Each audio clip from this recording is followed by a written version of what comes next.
We are in room 7590 aboard Harmony of the Seas. This is an Oceanview balcony room. So right when you walk in, you've got your restroom off to the left with the stand-in tube shower, your toilet, and then the vanity.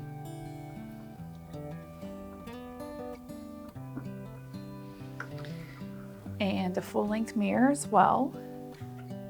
The Oasis class ships have been incorporating this storage system. I believe on Utopia we had it around the couch, but here it's around the bed. Your safe is in here. Not big enough for a laptop, but probably big enough, maybe an iPad mini. And some drawers below, 2 sets of drawers, as well as a small nightstand. Let's see. Maybe if we moved this out of the way, there would be an outlet. But on this side of the bed, there is a American outlet with the nightstand. Similar to the other side, a wardrobe, but this side does not have any drawers. So your full length coat hangers. And then a desk area. A lot of the ships, this mirror is low enough so that you can sit here and maybe get ready for dinner.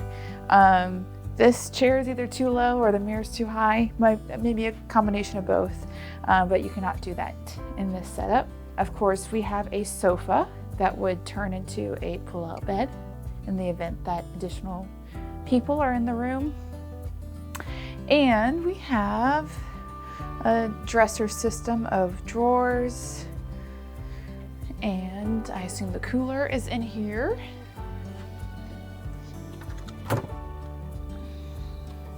So your standard cooler could hold a few water bottles with no ice machine. And some additional drawers as well. Then of course we have the balcony. A fairly standard sized balcony. 2 chairs with the footstools. I do love this style of chair. The chairs do lean back. They should lean back. And a table. And then of course, we are currently in Galveston. So happy to be back in Galveston. It's actually been just over a year since we cruised out of our home port, so happy to be here. So that is our tour of room 7590 aboard Harmony of the Seas.